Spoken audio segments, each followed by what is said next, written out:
Hello, everyone. Welcome to a very special episode of Shanalytics. It's episode 35.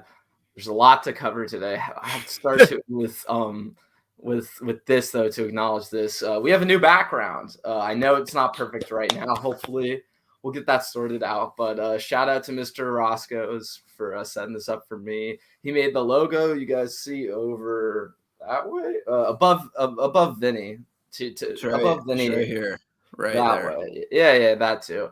Yeah, so we got the logo, we got the new background. Yeah. Certainly a lot to touch on today. First of all, everyone, make sure you go subscribe to Vinny's channel because we do this every other week. This week is on my channel because we got the new background, but we will be back on Vinny's channel probably next Monday or Tuesday.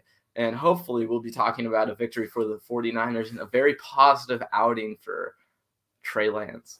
But with no further ado, we have to start with the latest news. It came about 24 hours ago now, maybe a little less. Jimmy Garoppolo's injured. He didn't show up to practice today. That was one of the first big things. Then it comes out that Kyle Shanahan's doing a press conference. In the press conference, Kyle says, and I quote, or not and I quote, but I believe he said that it was a thumb sprain. A little more serious than they thought it might be, but yada, yada, yada. If he can throw Wednesday, he'll play, whatever. Then about 2 minutes after that, Adam Schefter and Ian Rappaport start dropping bombs, and they let us know that Jimmy, not only is his thumb sprained, he tore the ligament in his thumb, the UCL ligament that Drew Brees tore like last year, I believe. And then he also chipped a bone in his thumb. And if you actually go on Twitter, you can go and look and see. I posted the play where it happened. I know there's some better angles too, but I posted the all 22 angle of the play it happened on. I forget which defender it was for the Titans, but essentially he's going for the ball and he rips through and you can see the thumb make contact. So there's very obvious it's an injury. They're not making this up. This isn't his calf, which I don't want to say it was made up, but it's certainly I don't think we were led to I don't think they led with a lot of honesty in terms of that calf injury. So I think looking at this Jimmy issue, right?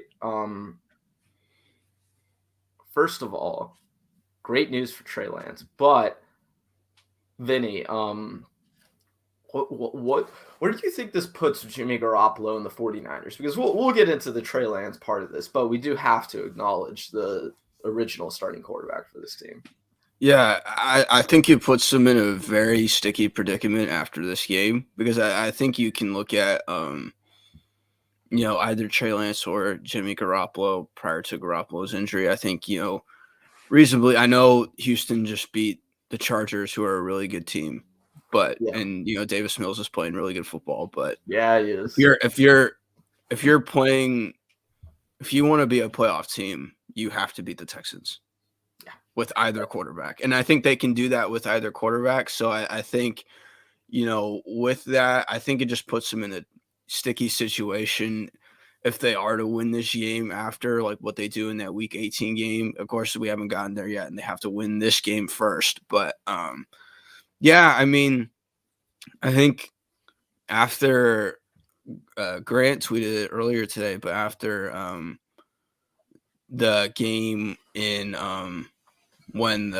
after the NFC Championship game in 2019, I think Jimmy sustained, 4 injuries. Four separate injuries in 20 games, 21 plus games that he's kind of played over that span of time. And I think that's just kind of just the story of, Jimmy Garoppolo's time in San Francisco. And I think it would be a very unfortunate way on his end if that Tennessee game is to be the last game that you were to play in the 49ers jersey. That's some way to kind of leave out on that kind of day. What a way to go. I mean, let's just talk about that aspect or let me touch on this first. One weird thing They didn't report his injury after the game. Now, I Yeah. will say they've been pretty consistent with the fact that with the quarterback specifically, they haven't been as forthright as they should be with injuries. And they only really release that information via PR when they absolutely have to. So I think that kind of tracks with what they've done before. But the weird thing to me, Vinny, is that they knew he was injured in game. Kyle said he went over and told him on the sideline. The players said they all knew by halftime. So it's not like they were unaware of this injury. I guess my thinking now is more that it's weird that they didn't report him.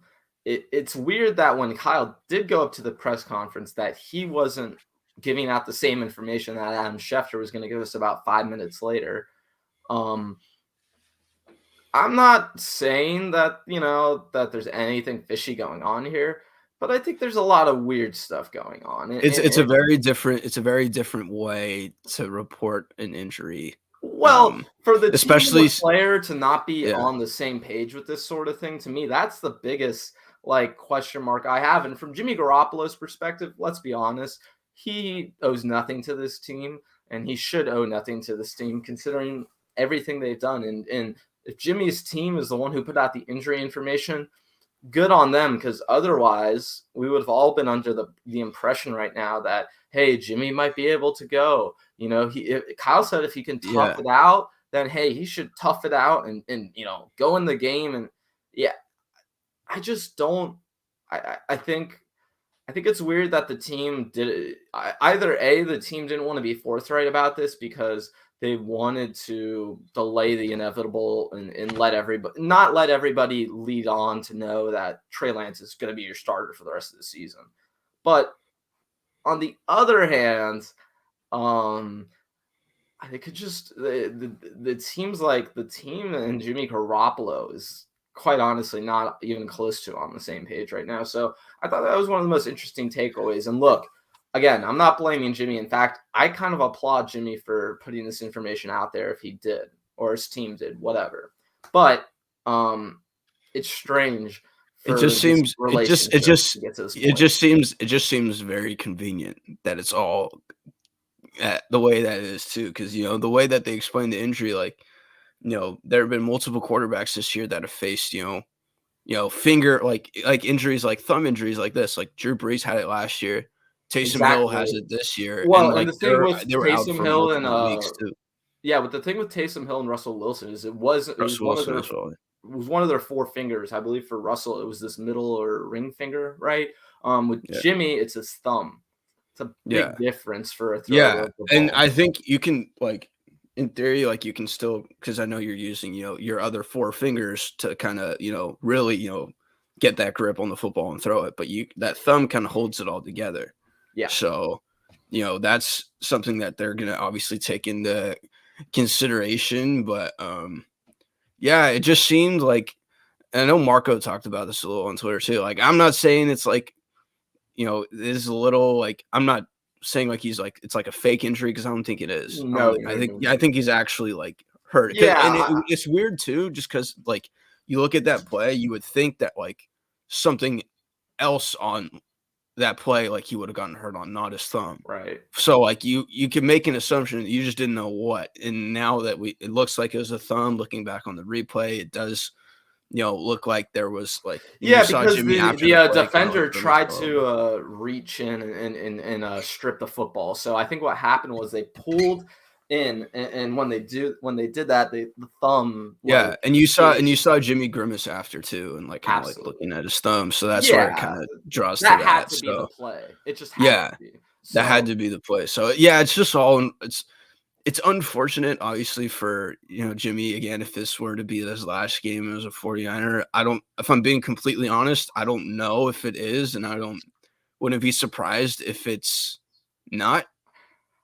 I just think it's his last game, because clearly from what we have to understand is at some point Jimmy has to protect himself. And really, to me, there's no upside or benefit for Jimmy Garoppolo going in and making himself look even worse because he's injured and he can, quote unquote, still kind of play and get in. To me, it just seems like a situation where at a certain point, a player's got to be selfish. And I'm not saying Jimmy's shutting himself down or anything, but I'm just saying if there was that sliver where it's like, hey, you might be able to play, but you're not going to have that same power and it's not going to look good and you're not going to be able to throw the ball that way, I would understand Jimmy saying, you know what, no, I should not go back out there. That is not a good idea.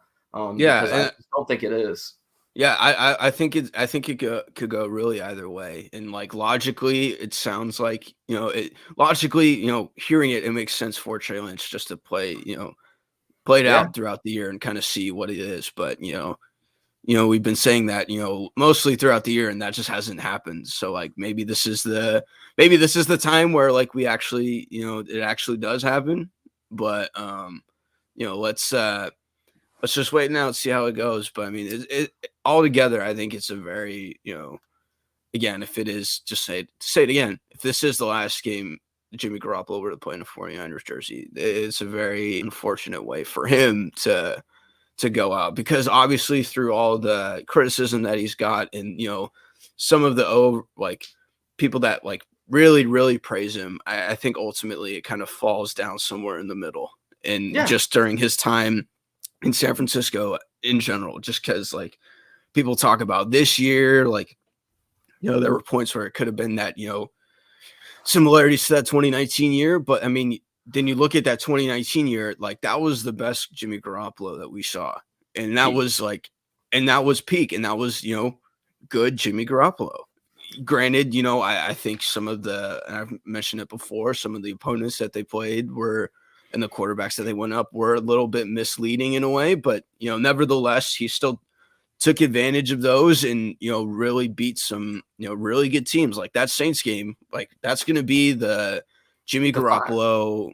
That's the best game of his career. That's the best game that he would ever play in a 49ers jersey is that game. So, and I think that's where, kind of Jimmy deserves his credit.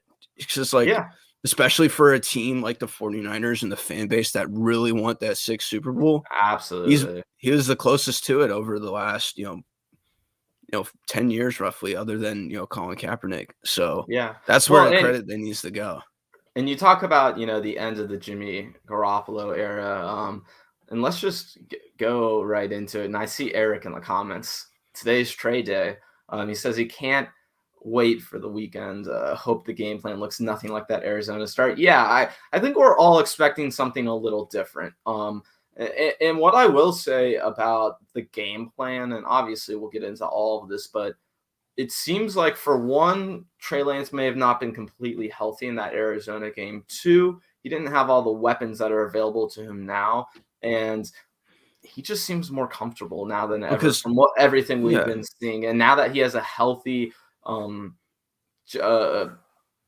stretch of games where he's been practicing, right, and he's been able to really implement the system, it should look better. And I think, to me, just a huge part of that game plan was the fact that his finger was injured, and I think Shanahan said as much yesterday. So I'm not saying it's gonna look nothing like that game plan, but I don't think it's going to look exactly like that game plan we saw against Arizona. Yeah, I don't think so either, because that's a good point that you bring up. Maybe because I know a lot of people, criticize Kyle for like kind of running him into the ground a little bit. Maybe because he probably couldn't throw.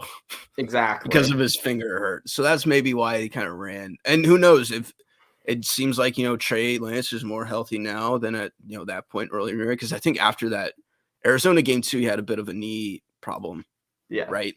If I'm not mistaken. So he's had that kind of time to, I guess, heal now. And, we talked about it before, kind of asking him to throwing him into the fire now is kind of like a bit of a risk that you're doing, but you kind of have no choice. And I think this is where, like, we didn't mention it, but this was like where the one like opportunity like to play him in these times, like this is the one, I guess, not like acceptable, but like where you kind of like our understanding of making that move, because literally your starting quarterback. Yeah, well, and I'll just say the 3 best matchups to probably start Trey Lance against this season were, I would say, the Jacksonville, Atlanta, and this game, Houston.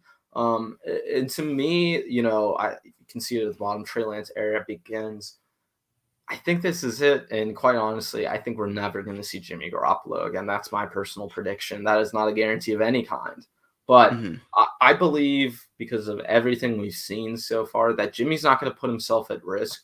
And quite honestly, with the team, we'll talk about this next. There's pressure on Trey for sure, but there's not as much pressure as I thought there might be, because quite honestly, if they win this game against Houston, they could have the playoffs all locked up by 8 p.m. Eastern time on Sunday. So they could have their playoff spot locked in. You could put Trey Lance in a position where, yeah, if he loses to the Texans, that is not great. But ideally, he wins versus the Texans.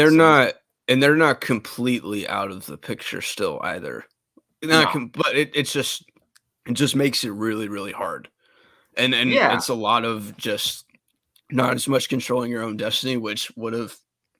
Well, the thing is, they control their own destiny now because with New Orleans losing. And that would have been very helpful if they were to have won on Thursday, but unfortunately that didn't happen. Absolutely. So. Yeah, but now you're in a position where Trey Lance can win this game, punch the ticket to the playoffs for the 49ers, and then against the Rams, you can just get him more playing time and get him more experience before that wild card game. And I'll say this, I don't think this is the ideal situation for Trey Lance. I really don't think it was, because I would rather do the Lamar Jackson plan if this is what you're going to do. Give him 6 games to ramp up to the playoffs, at least give him that experience. But what I will say is Trey Lance will have approximately, I'm just doing the math, 14 quarters of football by the end of the regular season. He'll get 4 quarters of playoff experience.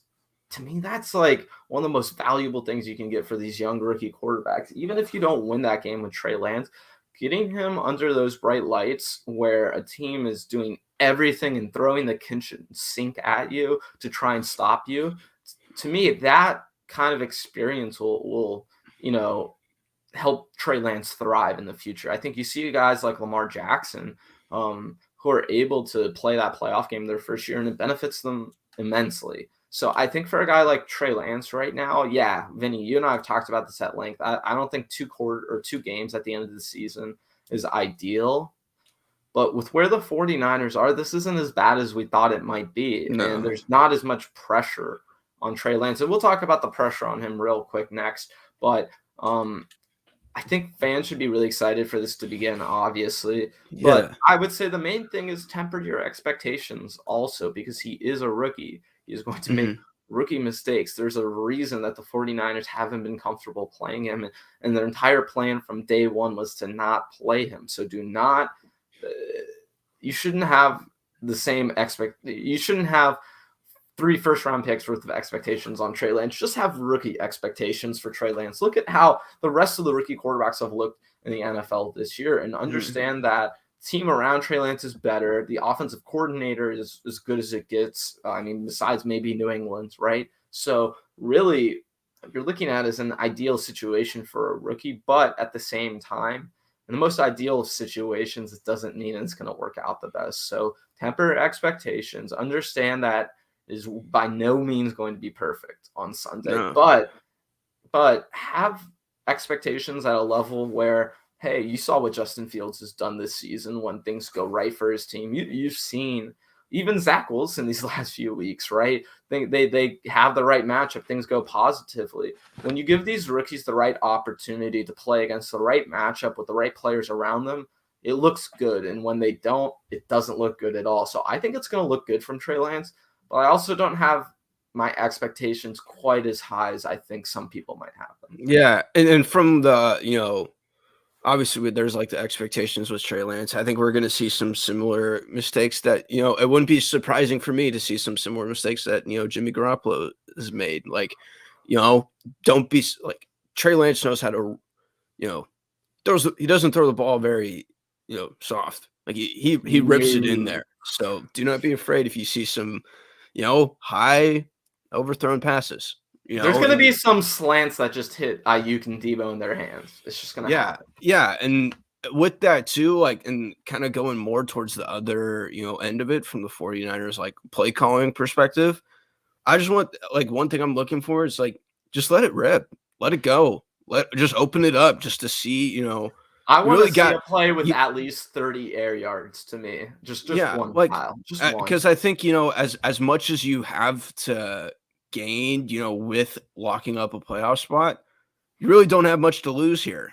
with, playing, Trey Lance and seeing what you got in this kid. So why not let it rip? Be even more creative with the playbook. Like, Well, even and like they don't even need to pass that often either, Vinny. That's the no, big thing to me is you can control this game and not let Trey Lance doesn't have to throw more than 25 times. 25 no. should be the limit of what you let him throw. And besides that, you should be run, and keep Like running that's the damn ball.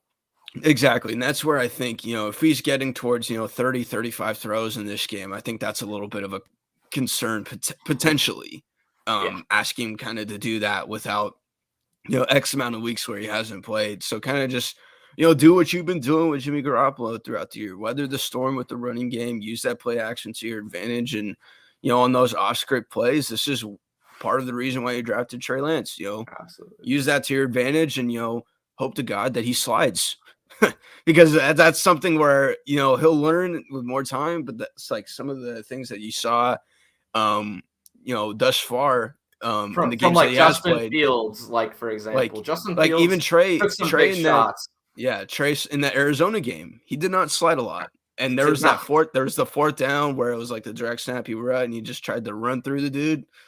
I like that takes in a some way. guts. Yeah, it takes It some takes some guts, guts but to do that, but like, dude, we just invested ugh. 3 first round draft. The 49ers just invested 3 first round draft picks for this, knowing that you're going to be the future. And if we need a future, and if there's a future with this kid, he needs to be there. So that's where it's something that I'm kind of looking, just, making the smart play, making the correct read, the right throw.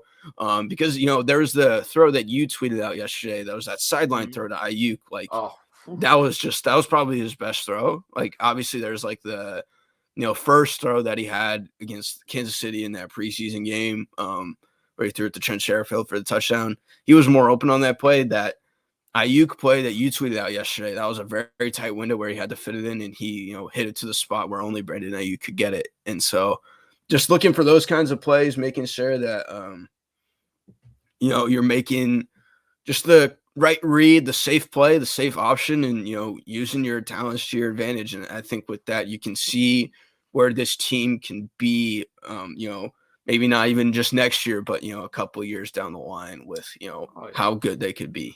Well, listen, I think no matter win, lose, or draw, if there's positive momentum with Trey Lance and the offense is in rhythm, I'm not going to say nothing else matters because other things do matter, but that is number one most important thing for the 49ers right now is to get some positive momentum going for this kid. Shout out to SG Sports Talk. I see you in the comments. Thank you so much. Hey, I appreciate it. Don't know what that's about. So what we're talking about with Trey Lance right now, I guess to me, the one thing is temper expectations, right? But also understand that there's going to be less of there's going to be a bigger margin of error, quite honestly, with Trey Lance than the other rookies. Because for one, even though he does have the potential for big negative plays, on the flip side, and this is what I talked about so often with Jimmy, the frustrating thing is he's going to have big time throws, right? Jimmy, for all of his turnover worthy plays, didn't have enough big time throws to make up for it. He was one of the worst in the league in terms of that ratio. So for Trey Lance, if he can just, even if there's negative plays, right? If there's bad plays, I understand it. But on the other end, if you can provide the positive, big upside explosive plays that we see the potential for, that to me is going to help you more than anything. And with the game plan, again, run the damn ball and just let Trey Lance threaten the Houston Texans defense. And I think for Kyle, his game plan is going to be pretty simple. Don't let Trey throw it more than 30 times. Dial up a few shots, and then besides that, scheme open receivers and work the line of scrimmage. I think I'll be interested to see how much he is willing to deploy Trey Lance in the run game, how many design runs there are now that hopefully Trey Lance is fully healthy, right?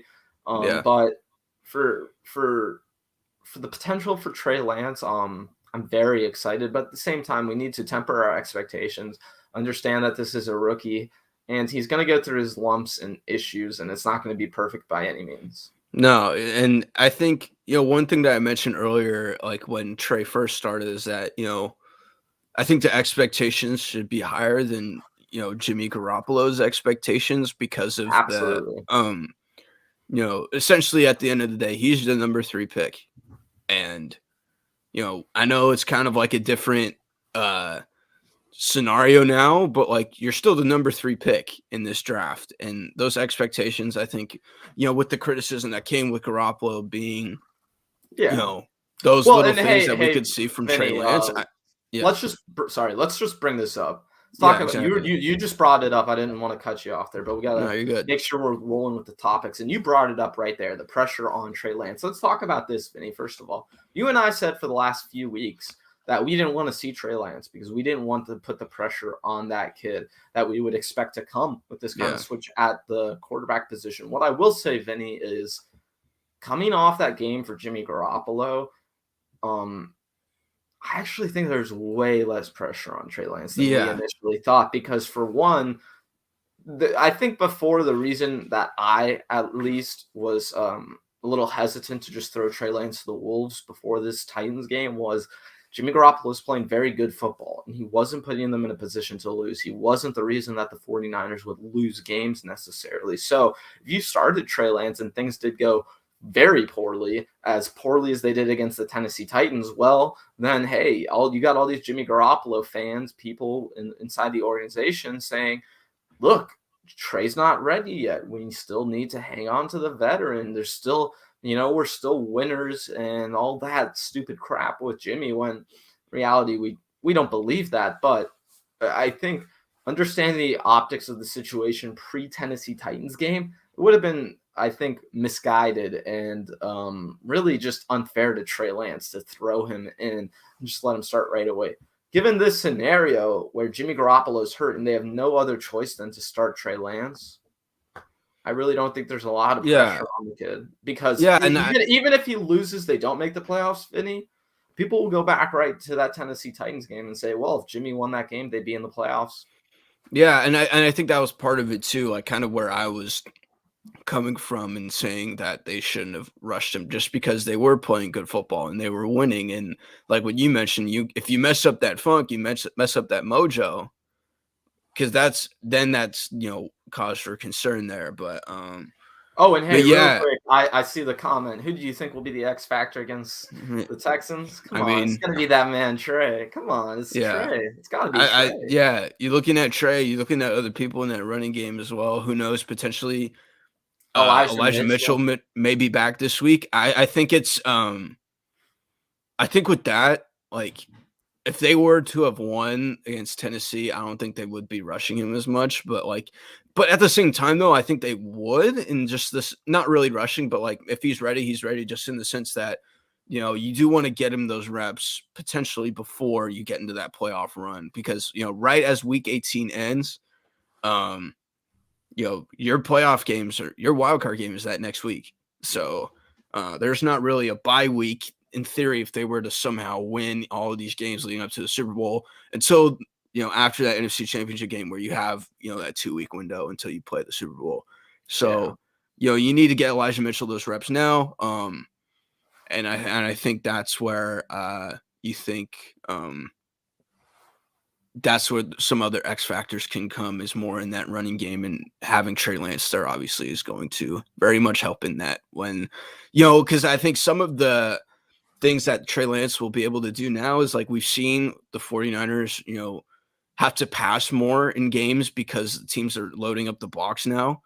You can't necessarily do that as much with this, Trey Lance 49ers team because of that added running element. I kind of expect it because I think we'll see more loaded boxes with just the threat of Trey Lance, because I think obviously with Kyle, you don't necessarily want to do that, but having to account for Trey Lance, a team like the Texans who play a more base cover 2, they might have to load the box more because they can't be as multiple with what they're doing. Yeah, and I think that's compared to, defenses like, benefiting more from doing that, making Garoppolo like really throw. I think there'll be situations where Trey Lance will have to, throw, but with that added running element that he has, I think that could just really open up for more, bootlegs, designed runs, more like outside runs, those kinds of things as well. Yeah, I totally agree. And then in terms of getting back to like the pressure on Trey Lance, like I said multiple times, like you said, Vinny, there's going to be a lot less pressure on him than I think we initially thought. Because at the end of the day, if it doesn't work out and they don't make the playoffs, you can't blame Trey Lance for being put in this position. No. And I think that's what I was worried about, is that people wouldn't understand. But now, seeing the full context of everything that's happened, the way it's played out, there shouldn't be as much pressure on Trey Lance. But I will say this, Vinny, while there's not as much pressure on Trey Lance has taken the pressure off a lot of people, because John Lynch had quite the interesting Christmas evening. Yes. And I know we all kind of glossed over this because a lot has happened since then. There haven't been press conferences in between. But, Vinny, what did you think of that whole John Lynch tweet situation? It came out of nowhere. And I saw it, and I'm like, wait, there's no way that this, because it was there. Like, I saw it. Like, I think it was either through you or someone else. I think it was Jason Aponte where I saw it. And I'm like, he's like, and like he did like recorded the video and everything, and you saw the scroll. Like, he scrolled through, and then you saw John Lynch liked it. I'm like, what is going on? And then, it wasn't like anything where, like, it was like deleted after or anything. Like, it was still there, like liked for a solid 90 minutes. It was like, yeah, it was there. And then obviously John Lynch tweeted out later, it was at church, and it just seemed people had a field day with that, man. And then other memes were created off of that, and I will say this for John. I don't think he did it on purpose. But what I will say, and the thing that still kind of eludes me, is that John Lynch is very specific and intentional with how he uses his social media. He doesn't even like that many things in general. So for one, it's weird that happened. But for two, John, don't look at your ads. What are we doing, man? Like, I think what we quickly realize is that if you add John Lynch in a tweet, he's going to see it, because he clearly saw it, and that's how he saw it. It didn't just pop up on his feed normally. So John Lynch is checking his ads. He's checking his mentions. Stop doing that, John. Maybe just delete the app for at least like 2 weeks, minimum, the end of the regular season. And maybe if he is, doing that, maybe that's the potentially bigger issue with not so much him like liking that tweet, but like kind of just having like just that initial like looking to see like what people kind of think of what's going on, like as much as like like we may have like a say, or like whether it be like from the media's perspective of the fans, and part of his job is to in a way please the fans. Like, you got to stick to your game plan and know what you want to do, like as like the GM of the team. And I know it's like so like so much like the offseason, like we talked about, who was it that wanted Trey Lance and who wanted Mac Jones? And, although it's like, months after, almost a year after all of this kind of debacle kind of happened, I think, in a way, a lot of it was directed more towards Kyle wanting Mac Jones because of the comparisons to Kirk Cousins. But looking at, what John Lynch has, said about Jimmy over these past few years, this past year in particular, and what Kyle has said as well, I think you can maybe even speculate that maybe Kyle wanted Trey Lance and John Lynch was the guy that wanted Mac Jones at 3. Yeah. Because I think obviously those similarities are there, but also, you hear about how John Lynch talks about Jimmy. I think it's in much of a, bigger light per se than what Kyle has said. And Kyle hasn't said anything bad about Jimmy. It's just, I think it's because it felt more so that this was John Lynch's move to get Jimmy Garoppolo more so than Kyle Shanahan. Because when that move was made, obviously Kyle made his statements on it, but a lot of the media, when that first move was made, who was making, talking to the media a lot about this move at first? John Lynch. So I think that's where it kind of comes in, all of that, just to say, this is a very interesting tweet to see at the time. And yeah, I don't think it was anything that he did on purpose, and it wasn't any like a PR stunt that he tried to do or anything to get more traction. It's just bad. It's just a bad look on John's part that the one thing he's supposed to be communications, right? Just in general, that's like the one thing that John is supposed to not screw up. In fact, he's supposed to be very good at that. But I think if you actually look at his communication, what he says in press conferences, Vinny, I don't think he is very good at it, and I don't understand why they keep letting him talk. And then when I go from that further, I'm like, why is John Lynch even part of this organization if he's not good at the one thing we expect him to be good at?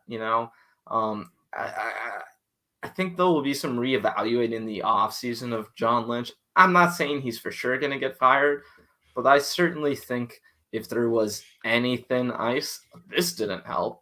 Yeah, and I think in general too, with just the front office in general, like I think I don't know if there'll be some rearranging or movement in there, but I think there'll be some serious conversations of absolutely, who will be what, because it seems like, and a lot of this blame obviously is going to Kyle, but I think over these past few weeks, I think we're like a lot of people are starting to see now that Kyle really isn't.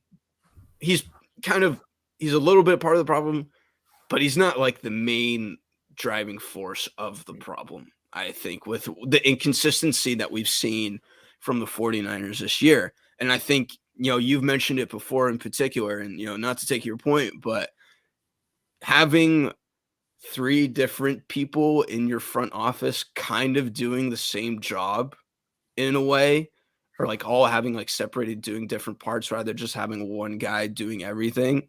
I think that's kind of what has kind of led them to this point in terms of like the front office, because like they wanted to keep Adam Peters really bad so that he could be, stay with the 49ers and not get a GM job. And I don't think, because I think part of it too was like he just didn't get the job.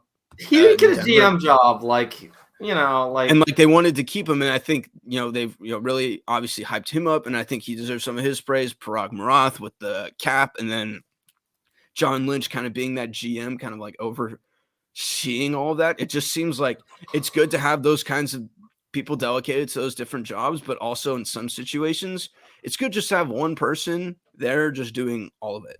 And I think it could be more organized, like with like having delegating different jobs, but it also could lead to a bit more, confusion as to who is doing what, who's making these moves, who's having say in these moves, and not just the guys that they're drafting, but also the contracts that they're giving out, who's really, who's doing what? That. Yeah. Who's doing what? Whereas I think if you just look at, you look at teams with stable front offices, you hear it just from one guy, right? Colts GM, mainly just one guy. Les Snead in the Rams, just one guy that you're saying like he's making Steelers. Whereas with the praise that the 49ers are getting with their moves, it's, credit to Adam Peters, credit to John Lynch, credit to Parag, credit to Kyle Shanahan. If you can just have like one guy that you can say like that everything is like going well from just one person, I think that, allows you to give, more credible praise as to who's making these moves, but also, more credible criticism for, what's going wrong. Yeah, you can hold people accountable for what they're really doing. And that's the one thing that we haven't been seeing so far. And that's the one thing with John Lynch, where the one thing we know John Lynch is absolutely no doubt responsible for is communication, talking to the media, going on social media, doing all this stuff. Like, you can't be doing this, John. This is the one thing, like I always think of the "you had one job" meme. Like, you had one job, John, and you just keep screwing it up. And him just lightly sprinkling in, "Oh, I thought Patrick Mahomes was what did he say? The best player in that class?" Is that what John Lynch said? Just all these little comments here. It's like, well, why didn't you pick him? Yeah. And like it just felt like, I think that's where it kind of all started. Like, you picked the guy with the number 3 pick that, you were in the same class with at Stanford. Like in credit to Solomon Thomas, like I think he was a really good like player coming out of college, and I think not as good as obviously what you could have gotten with like a Deshaun Watson or Patrick Mahomes, but I think there was a way and there was a scenario where this pick could have really helped you and benefited your team. But ultimately, it didn't, because whether you played him at a different position or, he just wasn't good enough, you weren't able to make that full evaluation on picking it. And, like and another thing too, like who made the George Kittle pick? Who made the Fred Warner pick? Who's like the DJ Jones? Who made the Dante Pettis pick, and who made the Brandon? Like who's pick? Like making these other picks? Like it just seems the idea of having multiple people delegated, sounds like a good idea, but it's just not as organized as what it would be, what its intentions were. And I think that's where ultimately you could see some potential, shakeup and movement in that front office before the start of 2022. I wouldn't doubt that at all. And I really think it's from their perspective is that they need to be able to pin the blame on one person. One person needs to be able to be held accountable in these certain situations. And maybe that's John Lynch. Maybe he needs to just do that more. Maybe. Like it's just like, okay, this is on me. Like I know like they're doing all those things, but like this is on me. Maybe that's something that he needs to do. I don't know. Yeah, it's hard. It's hard to say, and it's just speculation at this point. But it's just the tweet obviously doesn't look good from a liking the tweet rather. It does not look good, John. And you just got to be better with Twitter, man. Just got to be better. You don't use it. Like, don't use it or be very good at it. Sorry. Yeah, I feel that. Yeah, it's just weird, man. I don't know. That whole John Lynch situation, it's just it looks like everything with the 49ers. I think it's just there's a little bit fishy, everything that's going on. But one thing I wanted to make sure I talked about today before we get out of here, and I think what we'll do is we're going to do this topic, then we'll do our predictions for the game, and we'll get out of here after that. But we'll be here about 20 more minutes, and leave us some questions, comments, if you guys have any of those. Deebo Samuel, he's up for a contract extension this offseason. Let me delve into this a little further. He's in year 3 of his 4-year rookie deal. Does not have the 5th-year option because only for first-round picks get that. The main deal with this contract situation is you could wait and you could sign him to an extension next offseason. But in that situation, you might be A, forced to tag Deebo Samuel, and B, you might have to pay him a hell of a lot more money than he would have to pay him this offseason. Because right now, just looking at the wide receiver market, let's just talk about the guys who we know will be unrestricted free agents this offseason. Allen Robinson, Devontae Adams, Chris Godwin, just to name a few. Then when you go to Deebo Samuel's own draft class, where all the other players who were selected outside of round 1 will be eligible for extensions as well, we're talking about Terry McLaurin, DK Metcalf, and AJ Brown. That's 6 players who will get paid potentially before Deebo Samuel does, Vinny. I think the 49ers should run to get this contract done. In fact, they should try and announce it before the end of the regular season if they can, because to me with Deebo Samuel, I'm a little bit scared to pay him $22 million, which I think is what you would have to pay him this offseason. But I would be much more scared to have to pay him $30 the following season if he has another great season. The thing with Deebo Samuel right now is that you can hold the injury thing against him. At least you can make it a negotiating point if you're the 49ers.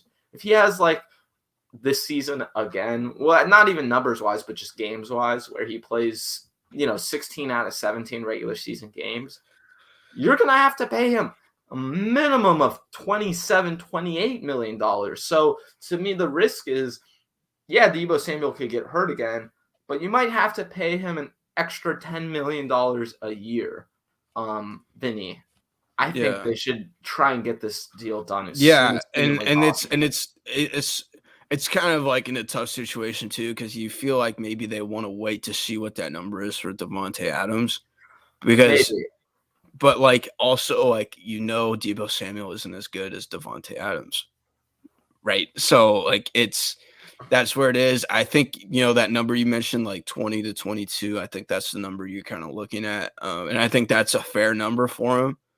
And it's not like, I don't think it's like, it's hard to put, value on players, and because all like players have different values, but I think, you want to pay him given the production that he gives on the field. And I think, he's worthy of, making, what used to be quarterback money, a few years ago. And I think, 20 to 22 million, I think that's a really good and fair number for him. And, Absolutely. I wouldn't be surprised, honestly, if they gave him more.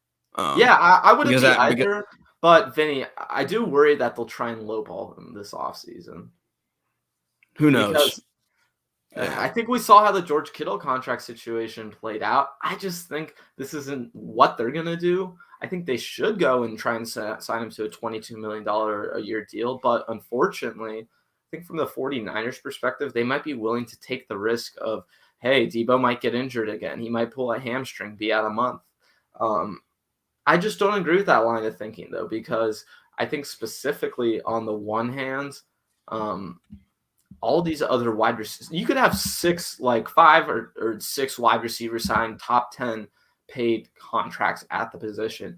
So first of all, you're just letting the market drive up Deebo Samuel's value the longer you wait. Yeah. Then, and I think, if he doesn't get hurt, I mean, you have to pay him number one, like Devontae Adams, DeAndre Hopkins, wide receiver money, no question. The key is to get this deal done before the start of free agency. Before the start of free agency, before next season starts, because you don't want to risk letting him hit the market as a unrestricted free agent where he can still go sign for anybody else. Absolutely. And the big thing for me, too, is you don't want to let those 3 other guys in his draft class dictate what the 49ers will have a floor of paying him, right? Because if A.J. Brown and Terry McLaurin sign $20 million a year contracts, 49ers he's have going to sign him to a minimum of that. That is the bare minimum. Like, that's creating a floor for the 49ers. So, I think they got to run to do this, Vinny. They got to try and do it as soon as humanly possible. I'm just afraid they might not, because I think we've seen in the past how they like to let these things play out.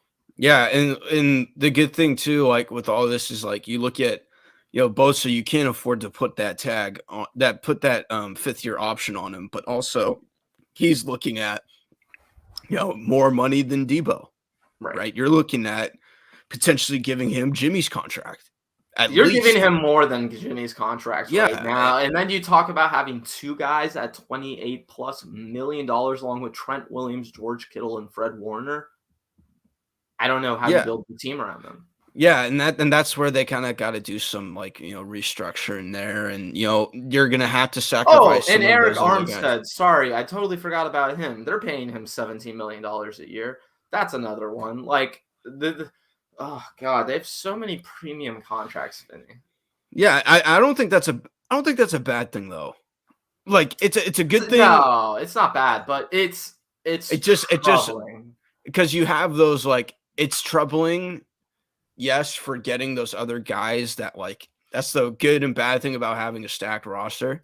Yeah, it's like you're not going to be able to get all those guys back, but at least the core of your team is like mostly going to be back. Like you mentioned, George Kittle, Fred Warner, Trent Williams. I know people have been dogging on Eric Armstead. He has been very good this year. He has been, yeah. He may not be getting like those sack numbers that everybody intended, and he may not be the most vocal leader or anything like that, but he's producing out on the field, and that's all that really matters. And I think that's where you want to try to keep as many of those guys as much as you can, and this Trey Lance contract obviously helps in doing that in these next few years before you have to because maybe by the time then, like where Trey Lance will be asking for a new contract, they may just be getting those guys out the door anyway. Exactly. So like because they'll be like up there in age, obviously. But let's get back to Debo for a second here. Exactly. Yeah. The other thing I wanted to mention with it is let's talk about Debo's perspective really quick, because all we've been talking about is how the 49ers feel, right? But from Debo's perspective, I think it's actually priority number one is to get a deal done this offseason, because to me, for a guy like Debo Samuel, you're only going to have such a limited time in the league. I'm not predicting injuries. I'm not saying, whatever, but ultimately the shelf life of your career is not as long as, let's say, a Nick Bosa, who's a pass rusher and who we've seen can tear his ACL and come back better. So from Debo Samuel's perspective, he wants to get to that next contract quicker. So if they do a 4-year extension after this season, that means after year 8, he's a free agent again, or by year 7, they'll give him a contract extension. That way you can have 2 contracts beyond your rookie deal. And to me, that seems like the most important thing for these types of players, right? These Debo Samuel types, that you want to get to that second contract and guarantee that you'll get 2 contracts worth of money. Because like a guy like Nick Bosa, man, he knows he's going to get paid. There's not a worry in the world about when he gets paid, how he gets paid. To me, the main thing is maximizing how much he can get. And honestly, Nick Bosa, he might want them to take that 5th-year option and then let them tag him after that season. That way, if he's still this guy and he hasn't got hurt in between now and then, you're not just paying him $30 million. You're paying him $35, $36, $37 million. So I think for a guy like Debo Samuel, getting to that next contract and getting the contract done, that to me seems like the most important thing. But I don't know. What do you think about that, Vinny? You think from Debo's perspective, he's going to want that deal now? Like the tagging deal, or just wanting to? Wanting to extend this offseason rather than I think there's more incentive for him to get more money like ahead of time, and like just have that solidity and that assurance of where he'll be. And I think there hasn't been anything, at least from what I see, as little or important that as my opinion is on it, that he would want to go anywhere else. Like I think he wants to stay as a 49er, and I think you can see that. But I just think I think is more beneficial for obviously both sides to get a deal done earlier rather than later, because like I said, having that assurance and that security that he's going to be on this team and is good for both ends, just because if they keep tagging him year after year, then it's kind of saying that you're important to us this year. Exactly. And we'll figure everything out later. Whereas and the problem becomes is if you have to tag Debo 2 years in a row, that's the same year that Nick Bosa is a free agent. Yeah. You don't want to run into that situation where you have to pick one or the other. And I think, I think it's just more money that he'll get too if he gets a deal done earlier rather than later. Exactly. So I think that's just the more incentive to try and get a deal done as quickly as possible. Second big contract to him should be more important than trying to squeeze out the most money from this first one.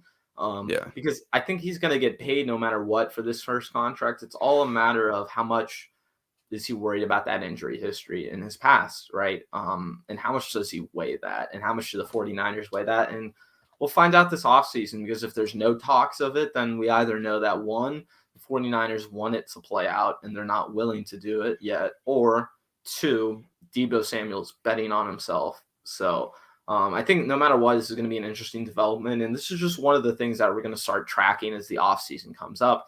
Some of the things we got to start thinking about, as we get to the end of the regular season here, because I know Debo Samuel's agent is certainly thinking about this right now. And the 49ers should be focusing time and resources to do that as well. But Vinny, let's get out of here on this last topic. Let's do this. Week 17, 49ers versus Texans. The Texans 2-game win streak versus the Chargers and the Jaguars. They're playing in San Francisco, 4:05 on Sunday. I believe 49ers are 15-point favorites pre-injury. It was like 13. Garoppolo. It was like 13 or 15. I believe it was 15. Yeah. So I guess for me, I'll start, Vinny. I'm predicting that the 49ers will win this game. Shocker. But in terms of score prediction, I'm going to say that this is going to be a 42-27 game. I actually like that spread in terms of right on the number. I realize I just hit that. But I think the Texans will be able to get some garbage time touchdowns. I think they'll also score somewhat when the game is still within reach. And they'll make it interesting to push the 49ers. But ultimately, I think as long as special teams doesn't completely screw this up, the 49ers should win this game by a minimum of 14 points. Yeah, they should. I just don't know if I'm going to pick the 49ers to win as well. But Dave, someone mentioned in the comments earlier, who's the X factor for the Texans? I think it's Dave. It's that Stanford man, Davis Mills. Absolutely. I think this is a homecoming game for him. Like, he went to Stanford. He'll be back playing in the town where he, in the area where he played college ball. Oh, and hey, real quick to SG Sports Talk. I appreciate the comments.